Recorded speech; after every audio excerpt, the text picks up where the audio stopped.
Hey, what's up guys, it's Nick2. Today I wanted to make a little bit more of a comprehensive endgame guide for those of you guys that are playing Archmage Stormweaver. This is one of the best builds in the game currently. You just do unbelievably ridiculous damage and can even have it set up pretty well on a budget. In the end game, when you have very good gear, absolutely annihilates the highest tiers of maps, doing it very quickly as well as with a ton of defense, and the damage potential is absolutely ridiculous, one-shotting most bosses if you have it set up very, very well. There's a few different ways to set up the build based upon where you are at in your character's progression, so I'm going to, in today's video, go over the different variations that I have here, as well as include and show you guys what I currently have on my character and what I am striving for right now. I've updated the build links, so feel free to check this out down in the description. This is fairly up to date. I might do a little bit more granular writing here to be a bit more specific, but hopefully this video should answer the majority of your guys' questions, and it'll help you out even just from early endgame all the way into later endgame. I also have a leveling video that I'll link down below. It's a little bit outdated at this point. Most of the information is still relevant. I just need to level up a brand new character to kind of retest all that stuff, so I'll probably make an updated one of those soon. Recently, I've been helping out a ton of people with their builds, particularly people that are just struggling at whatever stage of the build, or maybe they don't know how to improve any further. A lot of people have been DMing me on Discord, and I kind of just call them, help them sort through their build. So if that sounds interesting to you, or like it could help you, or you have some questions that you'd like to be answered, feel free to DM me on Discord. This is a paid out-of-game sort of coaching service, and it is a little bit expensive, so keep that in mind. Anyways, one of the biggest pain points that I've seen with a lot of these people that I've helped is their early game build, and they kind of just don't invest properly into defense early on, and their damage and their skill tree as a result. Sometimes they're following like end game guide skill trees, and then their skill tree is just an absolute nightmare, and their gear is just really scuffed to the point to where they just walk into maps and they instantly die. So I set up this end game budget build here. I actually this morning recorded an entire video of me setting this up with only 20 exalts, and I omitted a lot of skill tree points, like I have a lot of wasted pathing points here, blah, blah, blah. I was going to post that today, but my audio was like completely scuffed throughout the whole thing, so unfortunately I can't post it, but you can just take my word for it. I spent 20 exalts on this entire setup. I have 4,500 energy shields, 700 life, and 2,900 mana, and my spark tooltip, it isn't anything insane, but with a very low level skill gem, just +6, I'm at 10,800, and that's only with 3 skill gems here. The crux of this early game build is pretty much to prioritize getting a lot of defense super early and capping your resistances. This is not that hard to do. You basically get yourself a Ghost Wraith, this is 1 exalt. You get yourself an Azure's Disdain, this is also 1 exalt. And then these give you percentage of your life converts into maximum energy shield. The reason this is good is that getting flat HP convert to energy shield means you can scale up your effective HP a lot with percentage energy shield nodes. There's no percent life on the tree, but this basically means 30% life when you're converting a lot of it into energy shield. If I take off Ghost Wraith and its series, I have 0 ES. That's because I am playing with Eldritch Battery, so any flat ES that I get is also being converted into mana. Then on all my gear, I made sure to just get some pretty generically good stuff that I have listed in the Mobalytics guide. But stuff like mana, life, resistances is really good early on. I didn't even like quality these pieces or anything. Cast speed on your rings is good. Getting some sort of damage like ranks of spells on your wand and your focus is pretty good. And then eventually we do want to upgrade into the Everlasting Gaze Amulet, as this will convert some of our mana into extra energy shield, and then we can slowly take off Azure's Disdain and Ghost Wraith in favor of things that are going to give us a little bit more offense. Eventually we do want to go into Chaos Inoculation here, which makes us immune to all chaos damage, but it makes our max HP only go to 1. We can't use this while having Azure's on, because Azure's bypasses our energy shield and then hits our HP. We could use Azure's while using Mind Over Matter early, and I believe I do have Mind Over Matter talented here, but this is heavily preferential. You'll see that this basically makes it to where your damage is taken from mana prior to your life. But I have 4,500 energy shield. If you're doing tier 5 maps, that's like super overkill. I don't really need the extra 3k mana as life, and right now my mana regen is not very good if I were to actually spec into Mind Over Matter. So this is something that you need to make the determination for yourself if you feel like you need that extra survivability. Eventually though, going Mind Over Matter is the play, and once we have enough gear, and mainly once we get Everlasting Gaze, that gives us a ton of mana regen and even more energy shield paired with Ghost Wraith, then that's a good time to kind of swap off of Adzeres, and we go into the more conventional endgame setup, which is what the majority of you guys will be using throughout like level 75 to about 90, I would say. This build, just like the other one, is pretty much a Spark Archmage build. I guess I didn't explain like the whole crux of the build, so maybe I should do that, but basically we use Spark and we make it do a lot of damage. We scale our mana because that gives us percentage increased damage with Archmage. And then eventually we are going to be playing with Mind Over Matter here so that we are getting a lot of our mana as HP, and we are converting all of our energy shield into mana with Eldritch Battery, so we get a lot of defense and we get a lot of offense. And then because we don't have Adzeres Sustain anymore, we go Chaos Inoculation and we no longer care about life. We pretty much just go full energy shield and full mana. I would say you want to swap to this version. I'd say put on the helmet and just see how you feel. Like transitioning from early endgame, once you get the Everlasting Gaze, then try using a normal helmet, and if your energy shield is still in like the 3,000 to 4,000 range, then I'd grab a normal helmet, play with that for a little bit, and then once you find a very solid normal rare chest piece with maybe about 600 to 700 energy shield, high intelligence, and some sort of resistances on there, I would then slap that on and take off Ghost Wraith. You'll probably lose a bit of energy shield, but you'll gain a good bit of mana. This mana will convert into damage as well as survivability for you, so that is good. For the rest of our uniques, I like to use Kotokos. This is very good defensively. You can grab this for like 7 Exalt.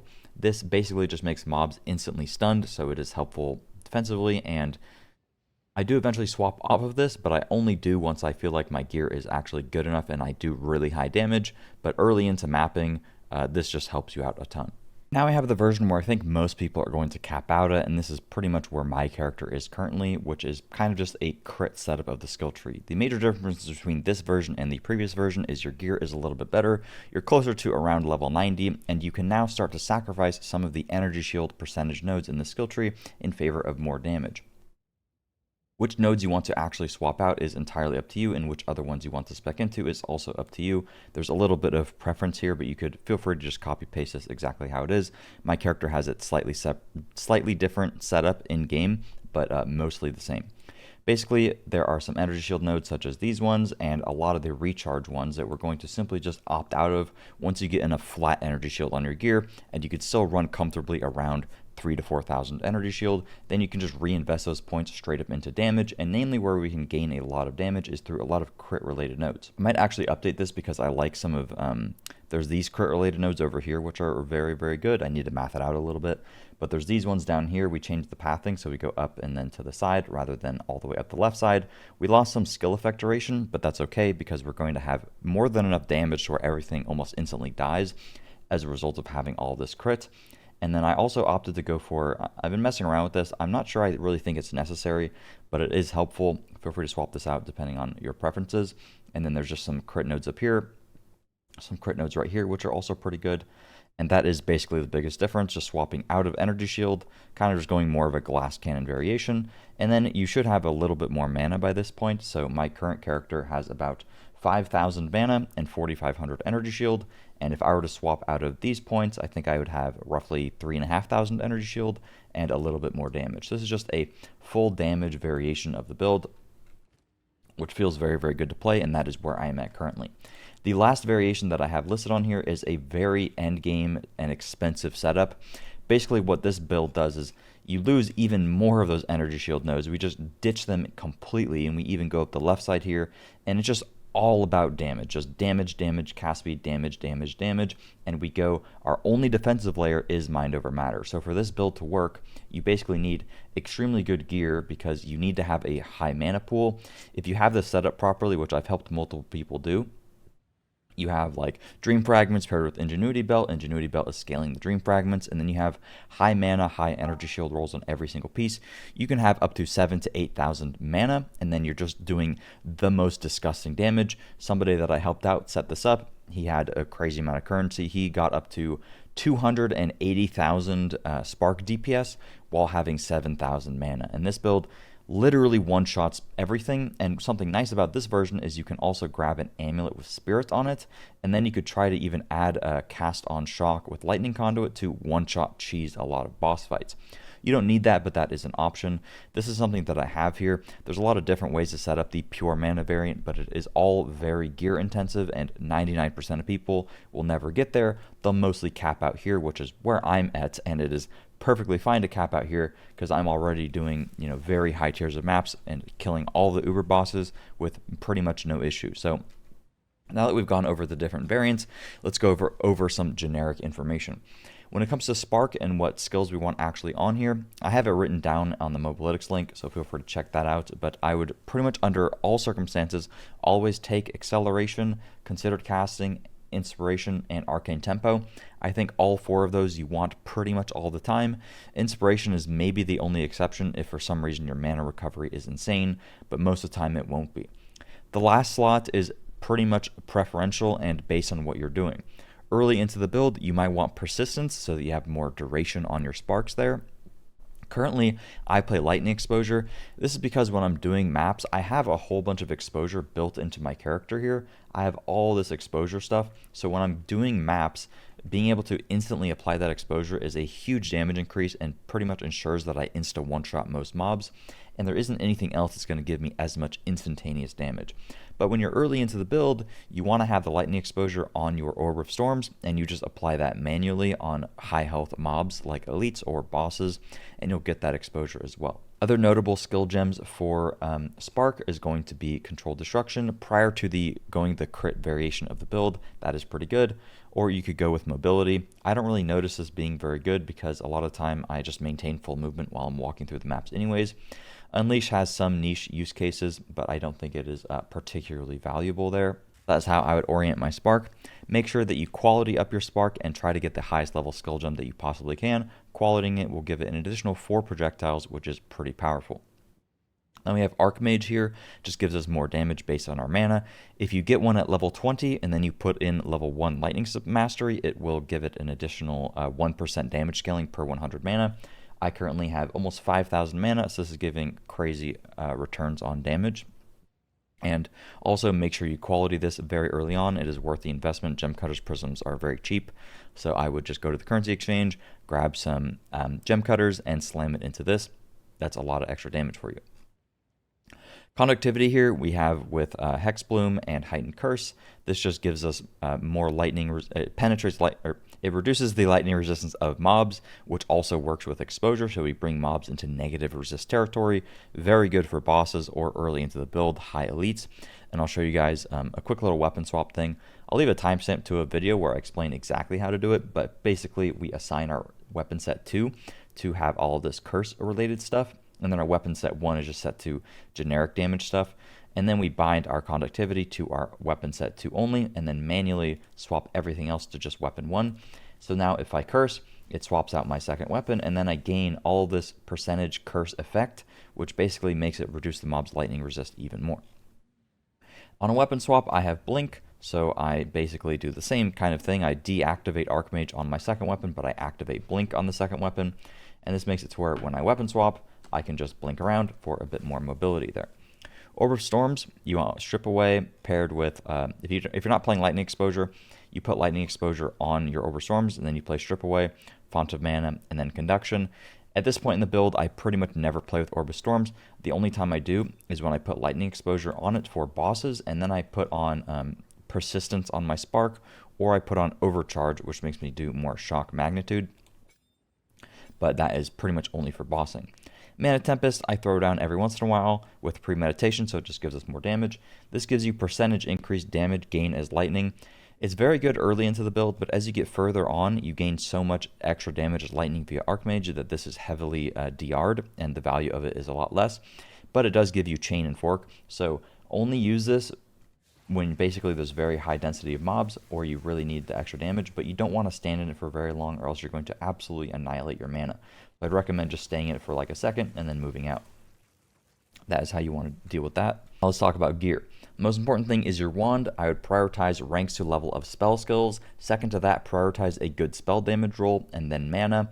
And then mana regeneration is pretty good on it. I also have crit chance, but keep in mind the crit chance is very low value until you swap to the crit orientation of the skill tree, which you're not going to be able to do for quite a while till around level 90.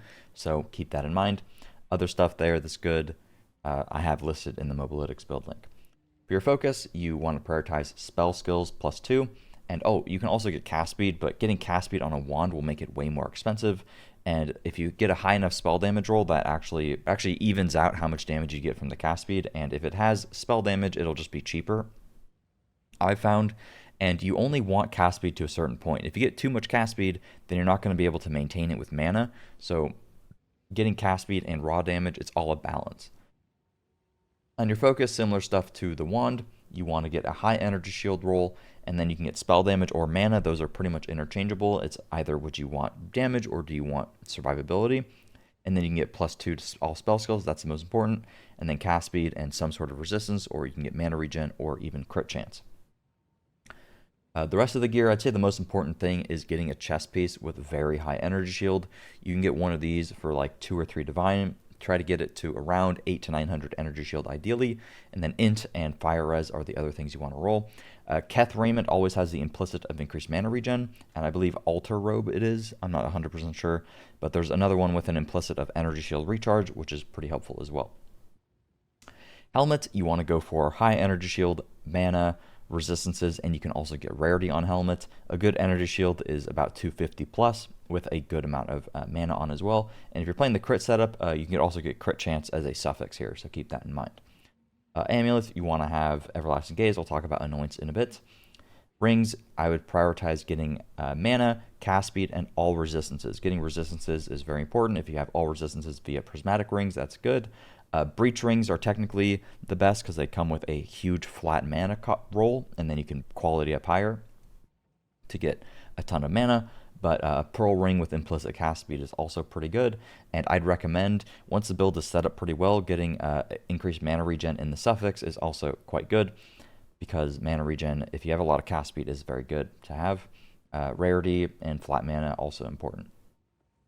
Belt, I have Ingenuity Belt. This is more of a chase item for most people. It basically just makes the effects of our rings multiplied, so it is extremely good because Belt doesn't have anything crazy on it, really.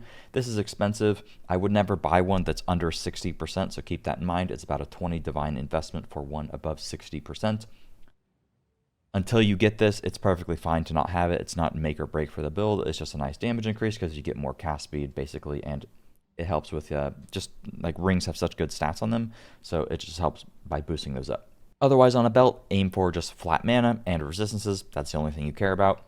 Gloves, you could either use Kotokos for a long time, or again, just energy shield, mana, resistances. Boots, same deal. Movement speed, high energy shield, mana, resistances. Mine are nothing crazy. When it comes to skill tree, I would literally just copy paste the stuff that I linked down below. Feel free to do that. However, I would like to note that there is no skill tree that is a one-size-fits-all, because everything with this build is interchangeable. For example, if I got rings with very high cast speed on them but no mana regeneration, now I might be like, okay, it's worth it for me to swap out of some cast speed in my skill tree. There's cast speed here, there's cast speed up here, there's even cast speed right here, and then I could say, okay, I need more mana regeneration because I made that trade-off. So now I could go into these points down here for mana regen. I could grab some more up here. I could grab more up here. Everything is a trade-off with this build, and you pretty much need to find a good balance of high energy shield, high mana regeneration rates, and high cast speed. You don't ever want your cast speed to be so high that you don't have enough mana regen, or your mana regen so high, but your cast speed so low that you're not able to spend your mana, or your damage is really low because you went into every single energy shield node possible on the tree, and now you're not doing any damage, but you're not taking much damage. It's all a balance, so I'd highly recommend not being intimidated by the skill tree, not copy-pasting it one for one, actually going back to town, experimenting, swapping around. Do I really need all of this energy shield recharge? I feel really tanky, but my damage feels kind of crappy, or my cast speed feels really low. Maybe I could just, in my case, I could swap out of these 3 nodes of energy shield, and then I could, okay, maybe my cast speed feels a little bad, so I want to go up into these nodes for more cast speed. Or I feel like my damage is really high, but my defense is low. I could swap out of some generic crit-related things, and I could grab the energy shield nodes right here, All of that is, I did try to set it up in a way that is going to work for everybody, of course. I did just want to say that there are a lot of things that you can do to make your character stronger by simply just optimizing around the skill tree, because there's so much choice within that skill tree, and that's really what it comes down to, is finding a good balance. When it comes to anoints for your amulet, I listed this on the guide here. There's not that many that are super crazy. If you guys know of any that are better, let me know. Frazzled is good. It's very cheap. It gives you magnitude of shock and mana regen, which is nice. Icebreaker gives you maximum energy shield as freeze threshold, so you don't have to worry about getting frozen anymore, and then you could swap to a stun or a rarity charm on your belt. Lightning Rod is super pricey and only good if you are playing the non-crit setup, which is not BIS late game, so I wouldn't really recommend this unless you are very set on the non-crit version of the build with high energy shield. Wildstorm is about 12 divines and just straight up 15% more increased damage. Mental toughness does not work, so don't go into it. I thought it would be good for reduced mana cost, but it currently does not work. There's probably plenty of other anoints to get. If you don't know what anoint is, it basically lets you put a passive on your amulet. I went for Frazzled, just straight up shock magnitude, and it's all the way down here. And if you want to know how to get it, you just press Alt, or I don't know what it is on console, but it'll just tell you Distilled Emotions, Despair, Disgust, Paranoia, and then you go to Alva, and you go to the currency exchange, and you just try to buy those up by exchanging like Exalts or Divines for the distilleds that you need based on your anoint. Speaking of shock magnitude, for our Ascendancy, we go into, these four are pretty much mandatory. Effective Arcane Surge, so we get more cast speed, more mana. Regeneration based on how much mana we have. That's just a no-brainer for the build. Strike Twice is insane. Mobs are afflicted by 2 of our shocks at the same time. By default, shock makes a mob take 20% more damage. If we just double this up, now they take 40% more damage. But then we can get shock magnitude in the tree up here. There's even some down here, which I decided it's not worth the pathing points, but I need to math that out a little bit more. But that's also some shock magnitude. I got it with the Anoint. There's also shock magnitude up here. And you can get shock magnitude on your jewels as well. So we can get our shock, if you had a very high-end setup, to 90% per shock application. So then the mob would be taking 180% increased damage. That's insane. And then we go Scouring Winds for an additional exposure reduction of the mob. So this is just, see, this is basically, if the mob is exposed with lightning exposure, you deal 20% more damage to them. And then there's some pretty good exposure stuff in the tree in the form of lightning exposure here. And optionally for bossing, you could go into these 4 nodes up here for quite a lot of extra exposure effect.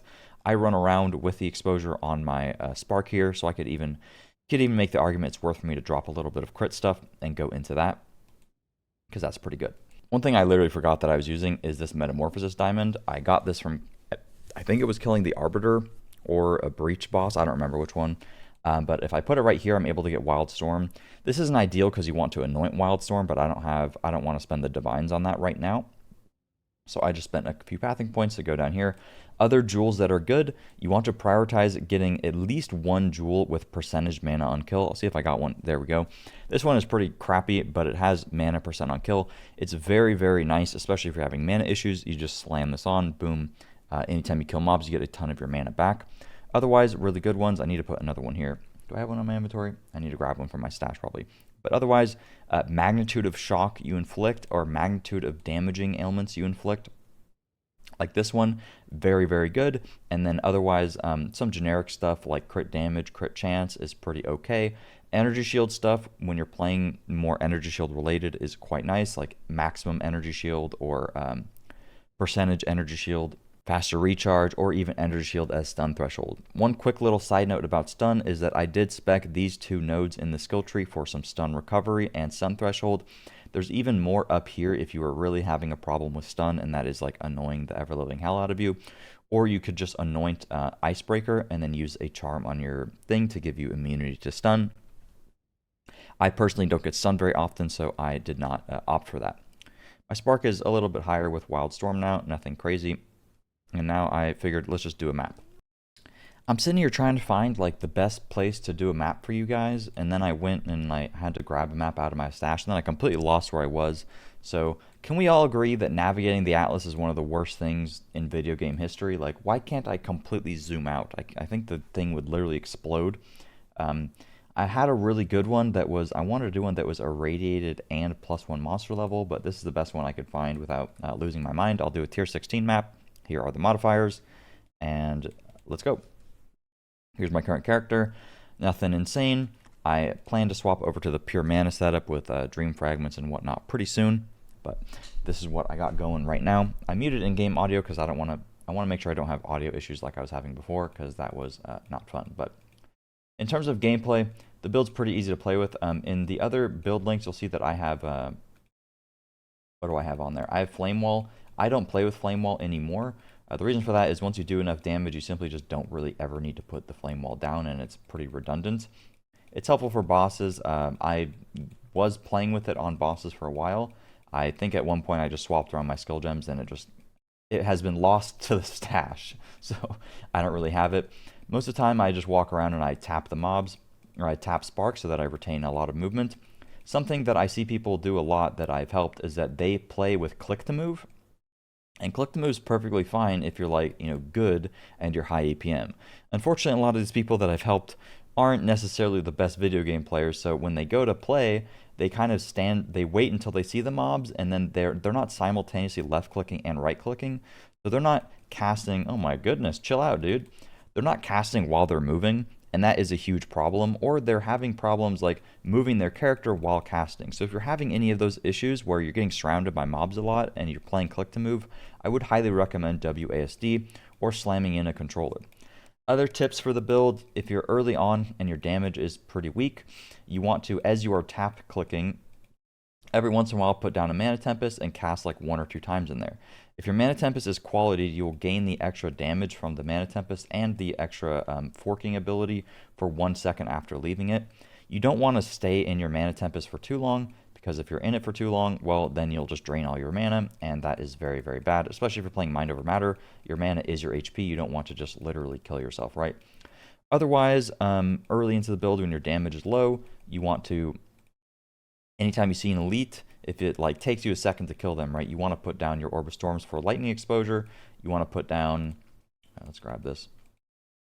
You want to put down the Mana Tempest for the extra damage. You want to put down Conductivity if you have the weapon swap stuff set up. And that's pretty much it.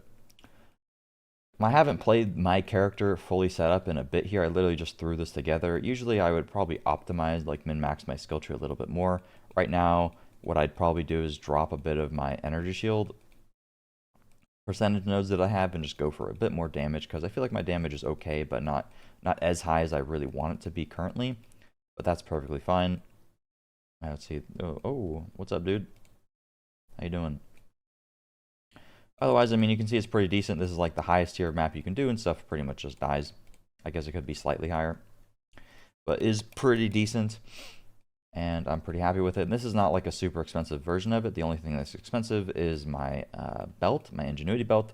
Everything else is pretty cheap on my character. But in the coming days, I've pretty much just been saving a lot of currency, sold Temporalis and everything, so I plan to set up the full mana version of the build. I'll do this breach in a second. I just want to kill these elites. I'll set up the full mana version of the build so you guys can see what the true endgame power of this character ends up being. And then that's pretty much it for the Spark Saga. I'll most likely make an updated video whenever they nerf this.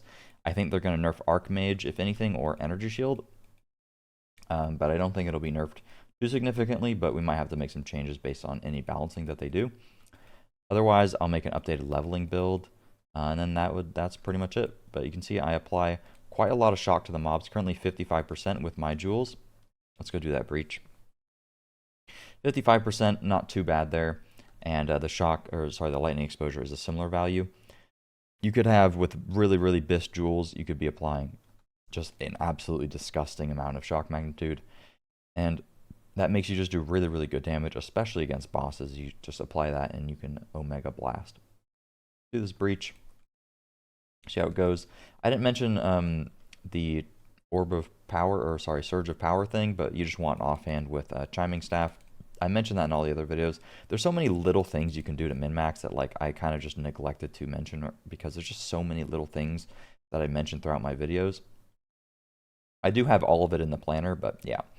When you're doing breaches with this version of the build, typically I almost never have my energy shield fully up because I'm just hard blasting, and a lot of the times my recharge rate is kind of slow, but my mana at this point is higher than my energy shield is, and I have very good mana regen as well as just getting mana on kill. A lot of the time in breaches I should be putting down my Mana Tempest more, And at this point, I'll probably go clear the other side. But ends up being fairly easy. Rarely do I have any difficulty at this point.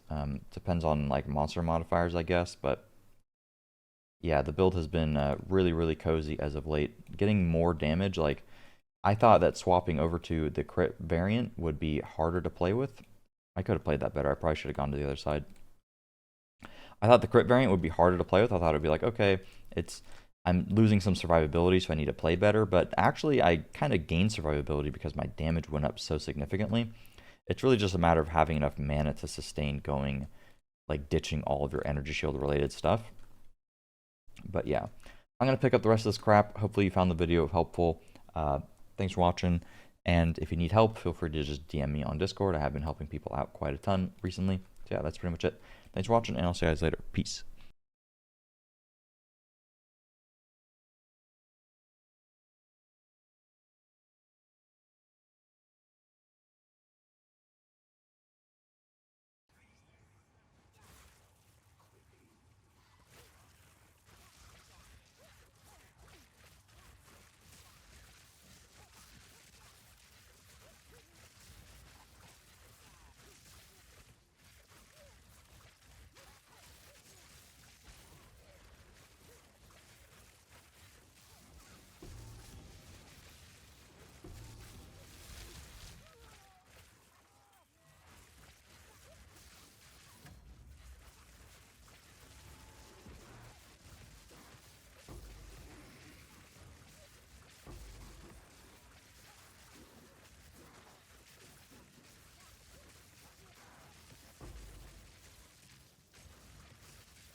There is power in this object.